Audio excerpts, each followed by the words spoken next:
Alright, guys, Bismillahirrahmanirrahim. Let's start off with the session of 2025 and 2026. This is the first class for AS level physics.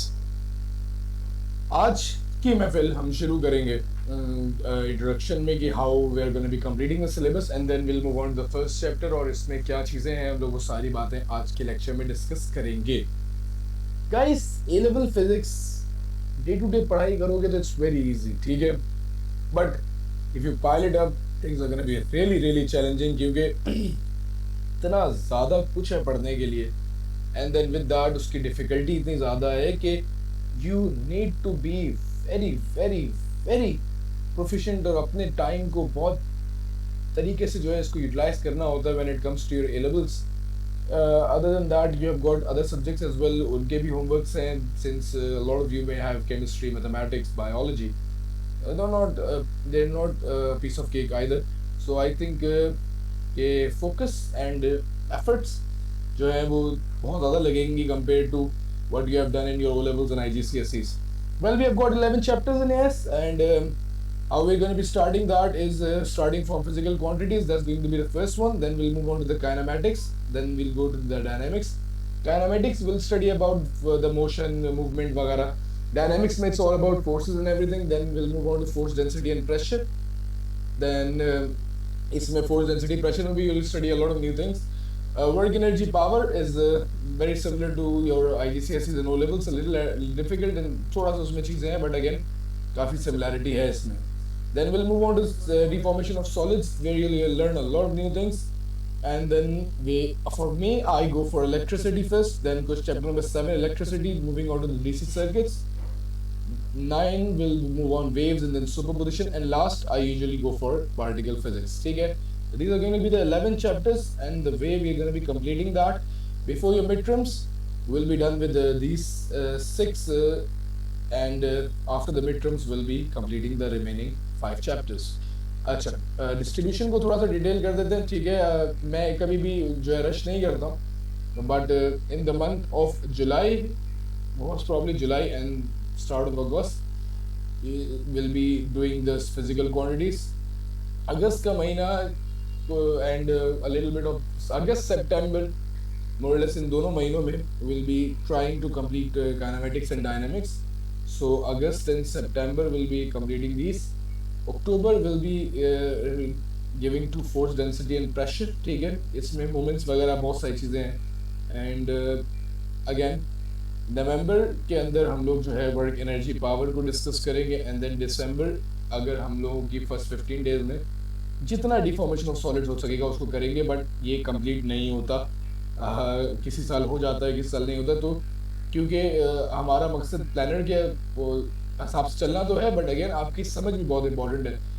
Passwords बहुत technical हैं, जितना ज़्यादा password solve करेंगे उतनी अच्छी तैयारी होगी. Leave the syllabus to me, इंशाल्लाह ताला वो टाइम पे कंप्लीट हो जाएगा. Then we have got January, February, March and April, and then in those 4 months will be completing that. Particle physics relatively easier, ठीक है, छोटा सा चैप्टर है, जल्दी कंप्लीट हो जाता है.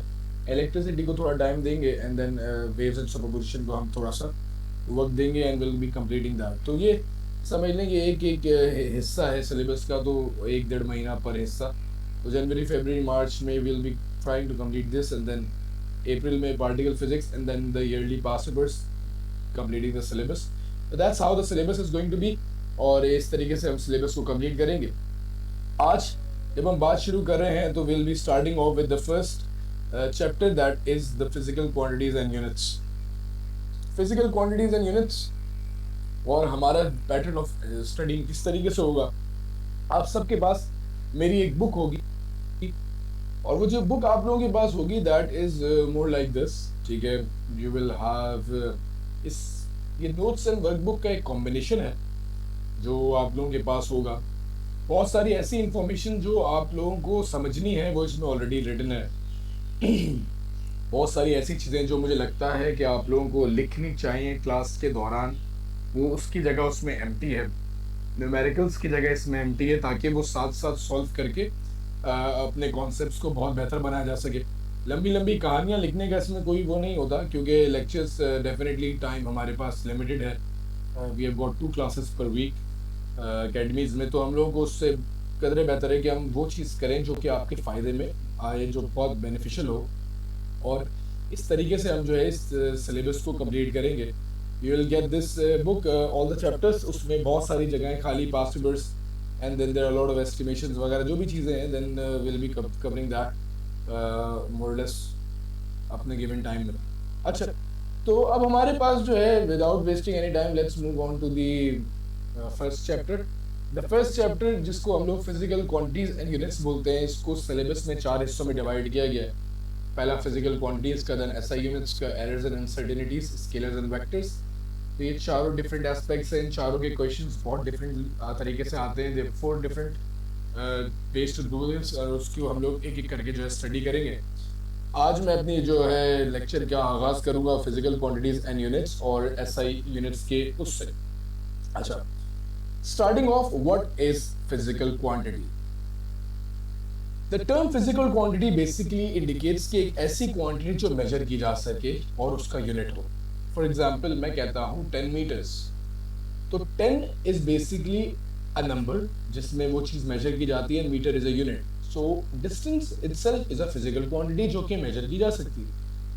अगेन मैं कहता हूँ मेरी हाइट 6 फीट 1 है, तो 6 फीट अगर कह लेता हूँ तो 6 is basically a magnitude and then feet is a unit.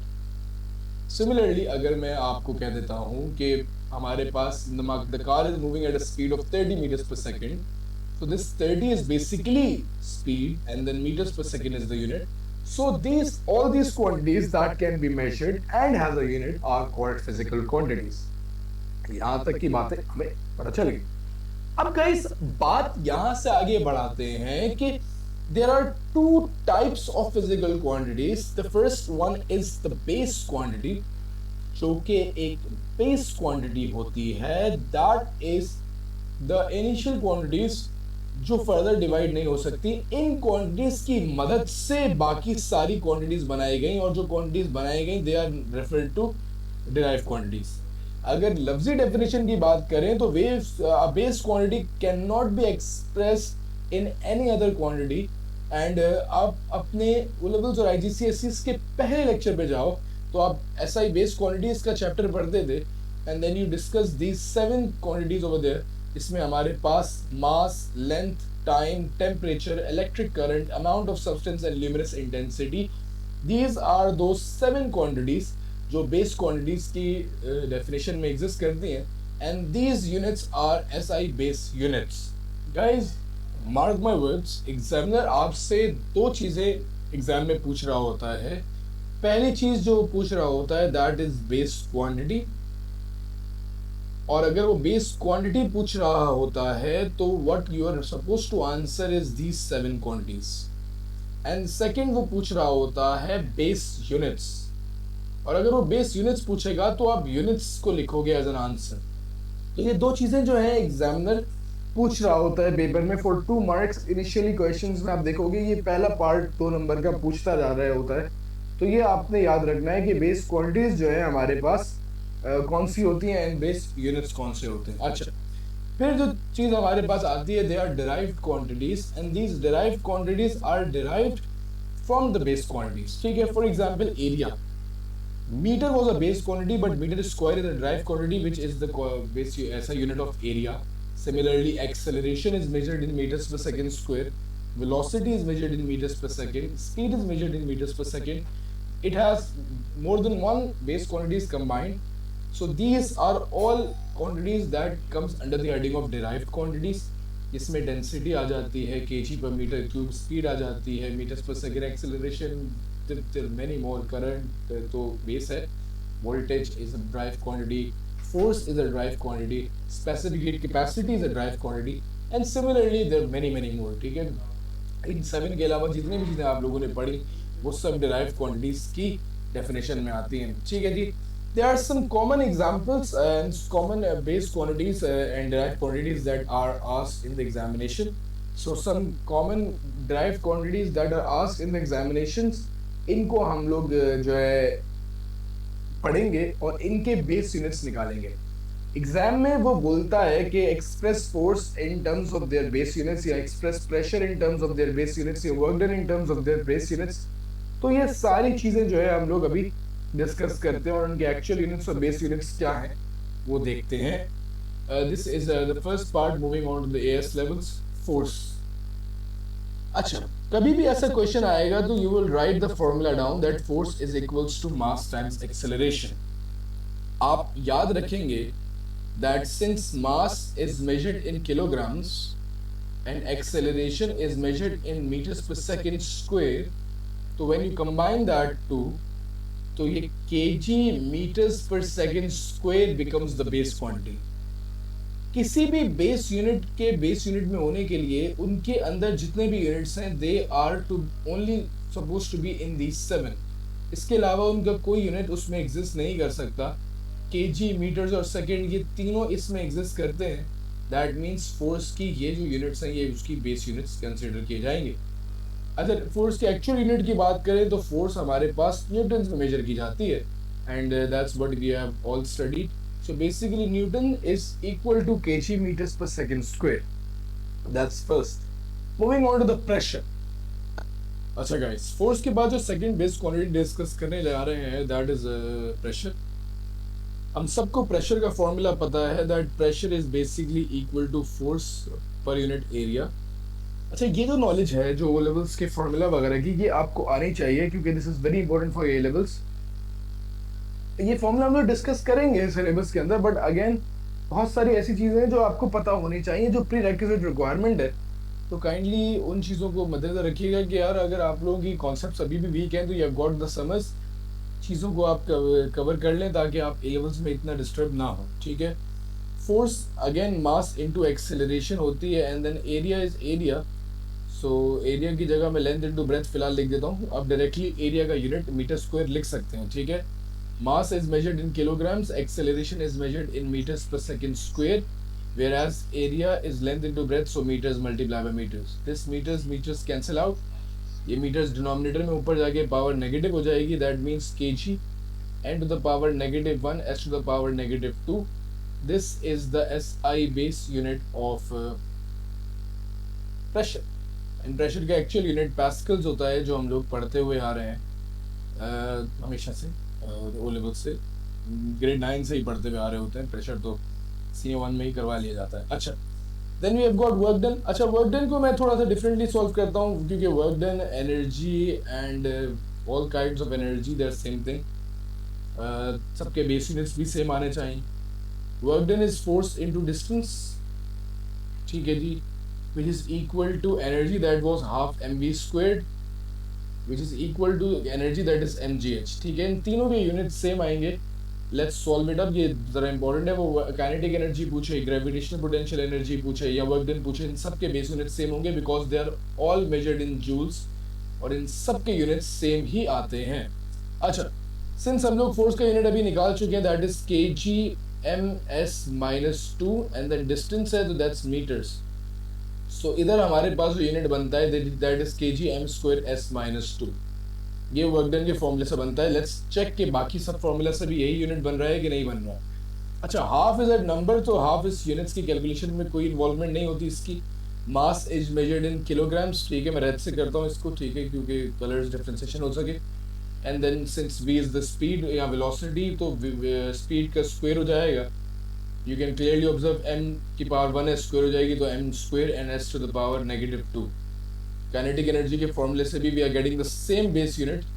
And then for the gravitational potential energy, mass is measured in kilograms. Gravity is acceleration due to gravity, that is ms-2, and then height is meters. So m becomes m squared. Again, I am getting the same unit from all three formulas. This which is equal to joules. So this base quantity basically is equal to the term joules. तो ये हमारे पास work done और work done या kinetic energy का जो भी unit आएगा that is kg m²s-2. Before the next class you have to learn this by heart. आपको ये सारे बेस यूनिट्स जो मैं आज करवा रहा हूँ ये बाय हार्ट याद होने चाहिए ताकि आप इसको जो है फ्यूचर में जो है बड़े आराम से अप्लाई कर सकें. ठीक है. Then we have got. अच्छा, पावर का जो फॉर्मूला हम लोग पढ़ के आ रहे हैं that is power is equals to energy over time. Whereas energy का यूनिट हम लोग ऑलरेडी अभी निकाल चुके हैं that is kg m² s-2 and since time is measured in seconds अच्छा याद रखिएगा ये सेकंड और ये सेकंड कैंसिल नहीं हो सकता, दैट्स नॉट पॉसिबल, क्योंकि यहाँ नेगेटिव पावर है and the power over here is positive. For cancellation या तो दोनों ऊपर नीचे जो है पॉजिटिव पावर हो या दोनों तरफ नेगेटिव पावर हो। अच्छा इस सेकंड ऊपर चले आएगा, this would become kg m² and s -2 and s -1 becomes s -3. तो kg m² s -3 becomes the unit of power which is actually measured in watts. अच्छा चार्ज पे मूव करते हैं। हम लोगों ने ओ लेवल्स में करंट का फॉर्मूला करा था, rate of flow of charges. तो चार्ज का जो फॉर्मूला बनता है that is basically current into time.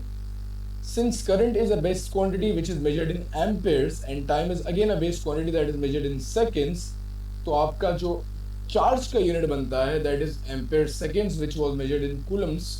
तो ये एम्पेयर सेकेंड्स चार्ज का बेस यूनिट है। अच्छा moving on to voltage, V is equals to IR का फॉर्मूला था, but V is equals to IR का फॉर्मूला हम यहाँ यूज नहीं करेंगे since we do not have the units of resistance as well। तो हम लोग अभी जो फॉर्मूला वर्क डन का यूज करेंगे, तो we discussed a formula in O levels that voltage is equals to work done per unit charge. तो हम इसी फॉर्मूले से बेस यूनिट निकालेंगे। वर्क डन के यूनिट अभी हम लोगों ने ऊपर निकाले, that is kg m² s-2। I remember that, आप लोग भी याद कर लीजिएगा, इसको बहुत ज़रूरी होता है। एंड इन सेकेंड्स वो चार्ज के यूनिट हम लोगों ने एम्पेयर सेकेंड्स निकाले। तो इसको थोड़ा सा सिंप्लीफाई करेंगे, this second becomes goes to the top become s -3, a becomes a -1 and everything else remains same. तो इसके लिए हमारे पास kg m² a-1 s-3 that is the unit of voltage which was originally volts. तो ये इसका base unit है voltage का, ठीक है जी। विद दैट हम लोग आगे बढ़ रहे हैं रेजिस्टेंस पे। रेजिस्टेंस हमारे पास is the ratio of voltage to current. Resistance is the ratio of voltage to current. Resistance में voltage की जो unit है that is kg m² s-3 a-1। just अभी निकाला हम लोगों ने voltage का unit and then current is measured in amperes। तो ये जो final unit बनता है that is kg m² s-3 a-2। ये मैंने कॉमनली मिस्टेक करते हुए देखा है बच्चों को, दैट ये ए को ऊपर नहीं लेके जाते, रादर कैंसिल करवा देते हैं। This is not possible since there is a negative power and there is a positive power, you can't cancel them. ये पावर ऊपर जाके ऐड होगी, बेसिस सेम पावर ऐड वाला कहानी यहाँ पे हो जाती है, ठीक है जी। तो ये हमारे पास रेजिस्टेंस के यूनिट थे which was originally measured in ohms, ठीक है। On that note let's move on specific heat capacity. अच्छा इसका फॉर्मूला हम लोगों ने पढ़ा था that thermal energy is equals to mc delta t। तो जो स्पेसिफिक हीट कैपेसिटी होती है that is energy divided by mass times change in temperature. तो अगेन एनर्जी के यूनिट्स हम लोग के पास है kg m² s-2 that is in the numerator, ठीक है, and mass is kilograms and then changing temperature is measured in kelvins. तो kg से kg यहाँ पे कैंसिल आउट हो सकता है। You will be left with m² s-2 k -1 which is basically measured in specific heat capacity joules per kg degree Celsius में major की जाती थी। तो ये हमारे पास इसके बेस यूनिट है जिसमें एक्चुअली में kg होता ही नहीं। तो that's something that you need to remember। ये हमारे पास ये कुछ बेसिक यूनिट्स की हम लोगों ने वर्किंग की। नेक्स्ट क्लास में इसके एडवांस वर्जन्स पे मूव करेंगे, ठीक है। All the classes won't be on the YouTube. कुछ क्लासेस जो है यूट्यूब पे होती हैं, दैट्स जस्ट बिकॉज कि आप लोगों को आइडिया हो जाए। हम कोशिश करते हैं कि मेजॉरिटी क्लासेस को यूट्यूब पे अपलोड करें, but again her cheese YouTube पे अपलोड नहीं होती। उसमें कुछ जो है यूएसपीज होती हैं जो कि आई थिंक के नहीं पब्लिक करना चाह रहे होगा टीचर। तो इंशाल्लाह ताला see you in the next class. अपना ख्याल रखिएगा। See you guys, take care.